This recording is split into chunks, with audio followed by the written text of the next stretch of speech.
I'm Michael Martinez, and you're about to listen to an AI-generated discussion of my article, Is Dorwinion an Elf Kingdom?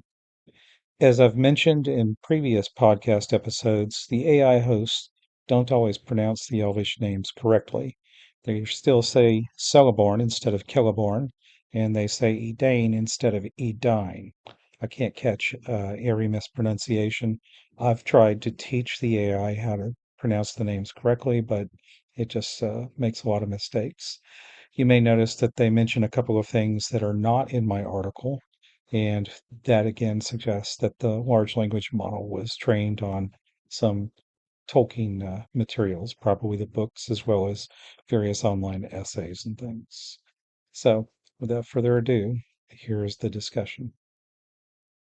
Welcome to the Deep Dive. Today we're journeying to a place in Middle-earth that often gets mentioned, usually in connection with something quite delightful wine but remains surprisingly mysterious. We're talking about Dorwinion. You might know it from those famous barrels, but where exactly is this land? And the big question that seems to swirl around it, was it actually an elf kingdom? That's our mission for this deep dive, to cut through the assumptions and piece together what J.R.R. Tolkien himself tells us about Dorwinion, guided by someone who spent serious time in these less explored corners of his work. And for this particular exploration, our guide is an article titled Was Dorwinion an Elf Kingdom? From the Middle-earth blog by Michael Martinez. And Michael Martinez is someone who's, well, really delved deeply into places like Dorwinion. He's written extensively on topics related to the wood elves, the eastern elves of Middle-earth. So his work provides a really valuable lens for understanding these often overlooked details. Okay, let's unpack this. I feel like that question about whether Dorwinion was an elf kingdom is something that comes up a lot precisely because of where we first meet it. It absolutely does. And Michael Martinez's article notes right up front that there isn't a single easy yes or no answer explicitly stated anywhere. It's not like Tolkien just wrote it down clearly. But by looking at the facts Tolkien did provide across his varied writings, over his lifetime, we can start to see what picture emerges, what reasonable inferences we can draw. It really is a bit of detective work across the legendarium. Right, pulling together clues from different eras of his writing life. So where do most of us first encounter Dorwinion? It has to be The Hobbit. You read about Thranduil's wood elves trading with them. That's right. The Hobbit gives us that iconic image. The wine of Dorwinion was the vintages of the king's feast, not the drink of soldiers or servants. It was clear, potent stuff. The good stuff. Exactly. Leading to that memorable scene where Gallian, the butler, and the captain are found fast asleep after sampling a little too much. And I think for many readers, that's the primary piece of evidence that screams elf kingdom. Thranduil is an elf king. He's trading for this fancy wine. And the text later mentions the wood elves sometimes trading with their kin in the south. It feels like a straight line. Dorwinion is in the south. The wood elves trade with kin in the south. Therefore, Dorwinion must be elf kin. Simple, right. Well, what's fascinating here, and something Michael Martinez highlights in his article, is how that conclusion might be more projection than logic if you look only at the specific text in The Hobbit. Oh, how so? The elves' working song, the one that mentions sending barrels downstream, it doesn't actually name Dorwinion. Mm-hmm. And it also doesn't explicitly say the destination is another elvish land. While the barrels do come from Dorwinion, the link in the song isn't explicitly to an elven destination. Right. So connecting those dots is maybe a leap. It's an easy leap to make. But Martinez argues the text itself in that moment isn't quite so definitive. It's a bit ambiguous. Wow. Okay, so the connection isn't as ironclad in The Hobbit as many of us might assume. That's a great example of how digging into the text, like Martinez does, can reveal nuance.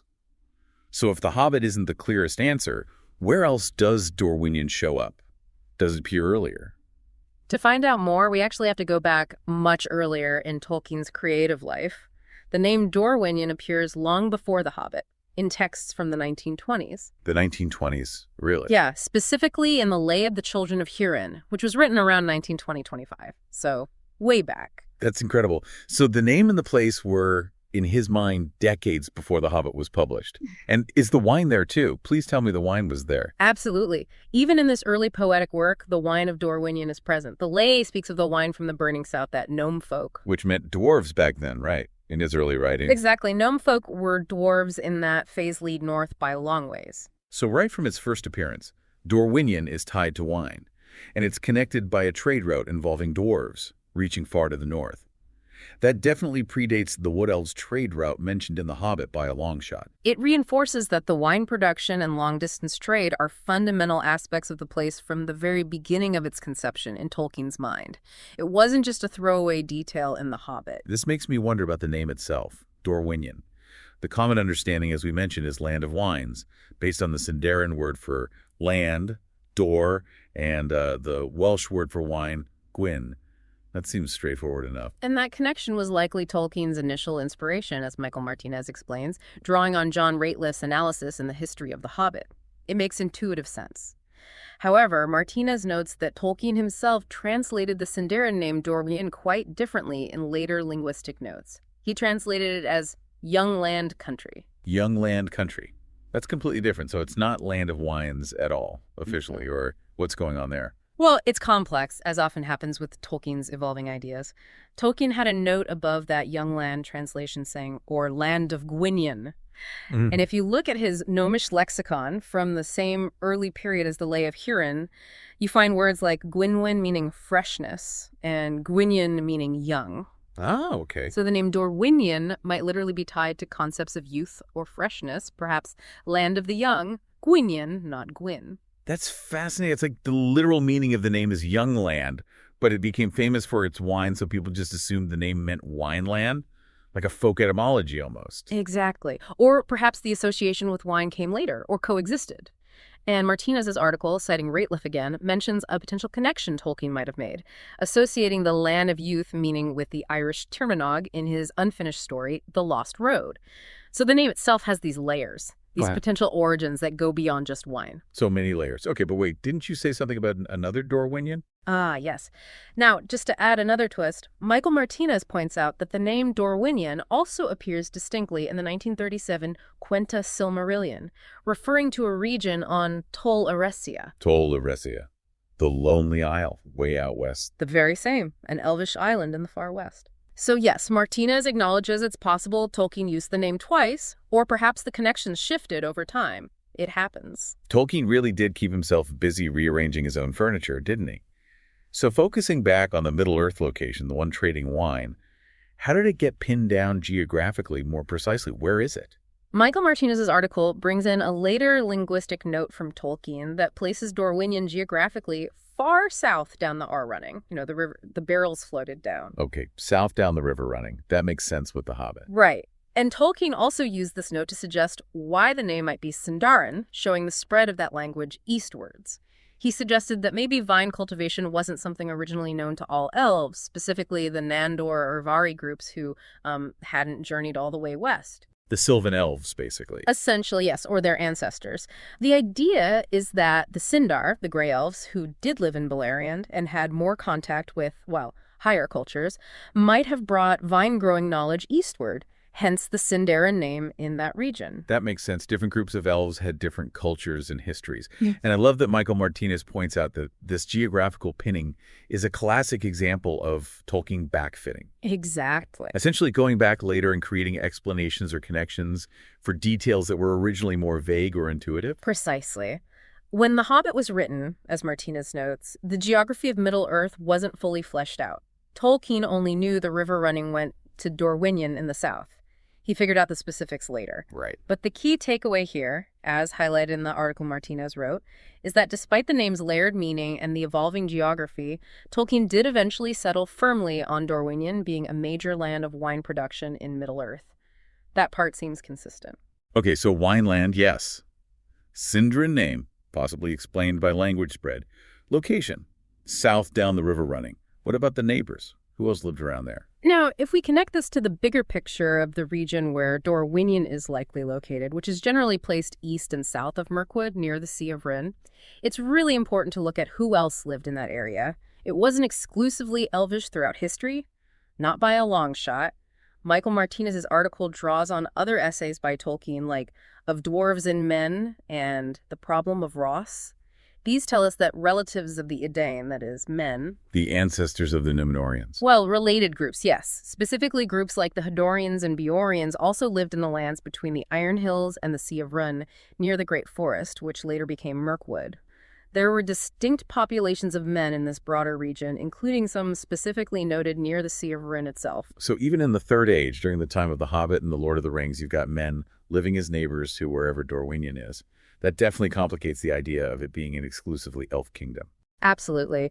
And Martinez adds another layer from the Círdan essay, noting that even way back in the Elder Days, during the Great Journey West, Ages ago, groups of the Teleri Elves actually developed boat-making skills on the shores of the Sea of Rhûn before continuing their journey. So this region near the Sea of Rhûn has a long history of being inhabited by various groups, both elves and men, at different times. It's a crossroads, really. Okay, so a mixed neighborhood, historically speaking.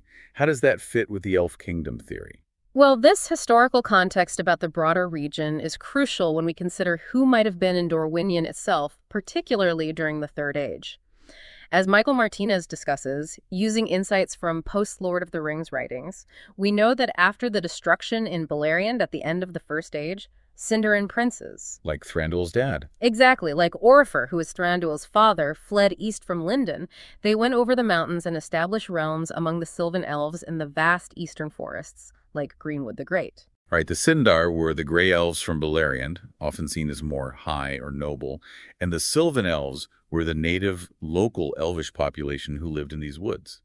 So you had these Sindarin lords coming in and becoming kings over the Sylvan Elves already living there. Exactly, Orifer in Greenwood, and there was another similar realm established south of Thranduil's, near Lothlorien, founded by Amdir, or sometimes called Malgalad, depending on the version of the text. Galadriel and Celeborn came later to Lorien, but there was an elven realm there before them. Okay, so established Sindarin-ruled kingdoms among the Wood Elves. This raises an important question that Michael Martinez's article helps us address.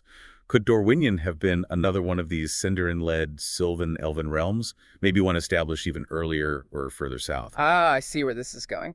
Pulling all these threads together, as Michael Martinez does in his deep dive, a really compelling picture emerges. Well, we can't say with 100% certainty what was in Tolkien's mind at every moment he wrote about Dorwinion. Because it changed. Right, because it evolved. But the idea that Dorwinion could have been one of these realms established by Sindarin princes among the Sylvan Elves, possibly quite early in the Second Age, is remarkably consistent with the broader patterns and facts found across Tolkien's notes and later writings. So the conclusion isn't a simple, yes, it was an elf kingdom, based on that one ambiguous connection in The Hobbit, but rather based on a careful synthesis of decades of Tolkien's writing, looking at the linguistics, the geography, the wider history. Exactly. It could plausibly have been an elf kingdom, specifically a frontier realm established by those Sindarin lords ruling over local Sylvan elves, known for its wine. Precisely. And that makes the story of Dorwinion much richer, I think. It wasn't just a generic land of wine. It was likely a place with a complex history, potentially ruled by elves from the west who settled among the eastern Sylvan Elves, all while being known for its exceptional wine traded widely, including, as we saw, with neighboring men and even dwarves involved early on. Michael Martinez's work really helps us see these layers in Tolkien's world building. It wasn't simple. Absolutely. This deep dive, guided by Michael Martinez's research on his blog, has taken us from those snoring servants in The Hobbit back to ancient lays and dwarf trade routes, wrestled with the surprising meaning of the name. Young land. Young land, right. Placed it on the map, considered its neighbors men and elves living nearby, and connected it to the larger story of elven migrations east after the First Age. It's quite a journey for one place name. And it really underscores the value of delving into sources like Michael Martinez's Middle-earth blog. They show us how dynamic Tolkien's creation process was, how details evolved, and how much depth there is even in what might seem like a minor place name once you look across his entire lifetime of writing. So what does this all mean for you, the listener? Well, it means that exploring Tolkien's world isn't just about the big narratives, the quests and wars.